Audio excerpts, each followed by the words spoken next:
South Africans are familiar with corruption reports at public entities, especially in municipalities and various government departments.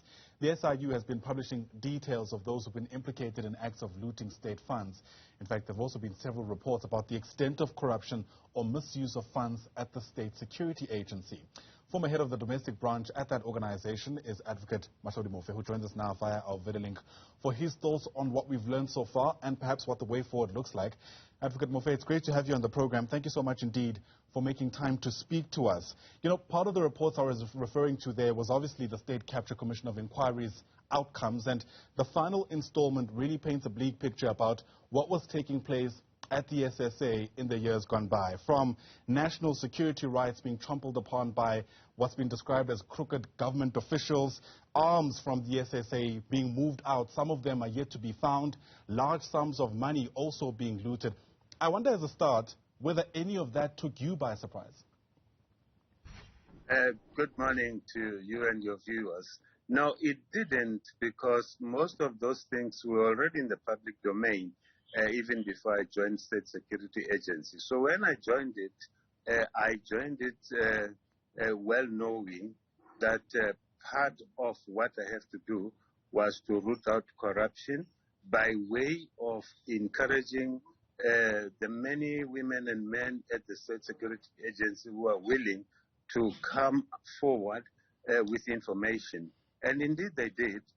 And with that information, I went to the Littleton Subs police station to open up criminal cases, around 7 of them. One of them, the accused person, is doing a 6-year jail term. I'm optimistic that the process of cleansing the State Security Agency is on course.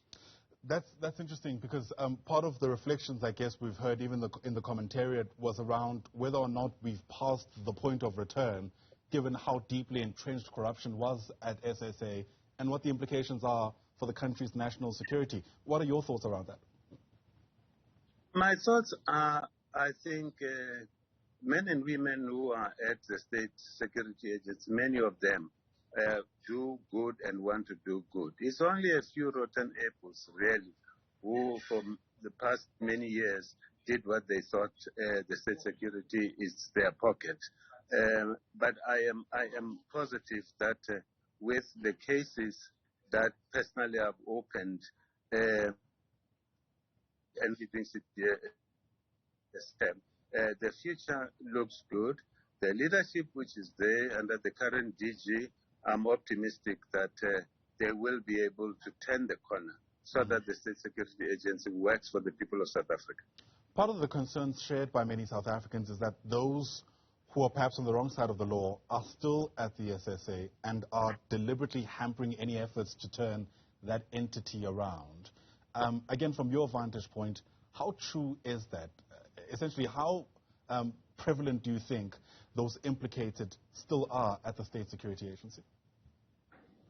Well, I retired from the State Security Agency in July last year. Right. I'm not too averse or aware of what could be happening there, except what I read. But I am honestly optimistic that things will be turned around there. My understanding is that the DG there does not tolerate competence and wrongfulness so much that I read sometime in the past that she even issued a communique that those who do wrong will face the wrath of our mighty criminal justice system. Yeah. So I take it that things are going well.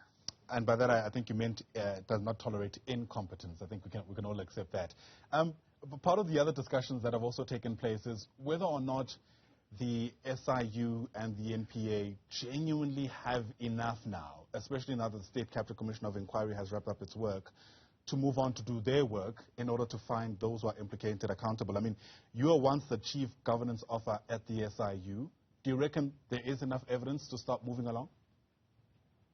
Yes, I think the evidence of the SIU's hard work in particular is there in the public domain. under Advocate Muofhe, the SIU is doing exceedingly well, and I think South Africans are proud of the SIU. At the NPA, under that leadership, they are doing as much as they can to basically get the wheels of the criminal justice running. It's a bit of a bigger issue there, but and I think South Africans are aware that we are getting a lot of convictions. Some of these convictions are obviously not reported, but we can only get them because of the NPA and the hardworking men in blue, men and women in blue, and the Hawks in particular.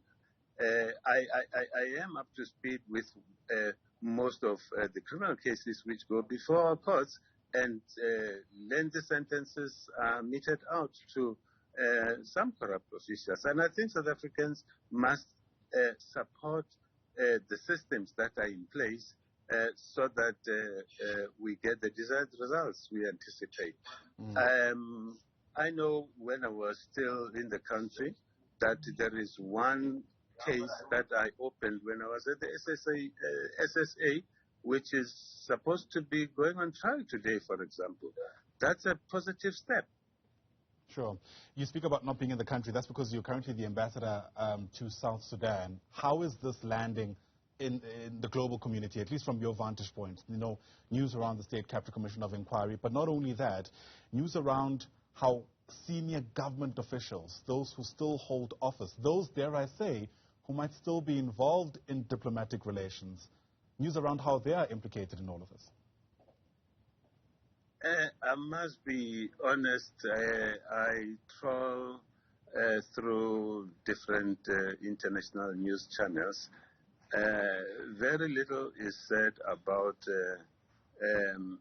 issues involving corruption in our country.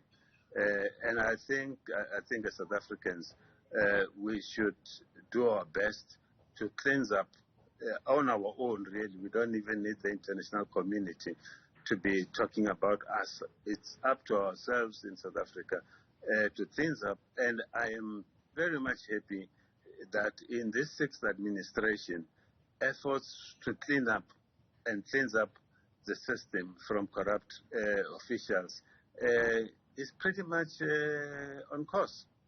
What are you using to gauge that, especially in a context where so many people are so disillusioned?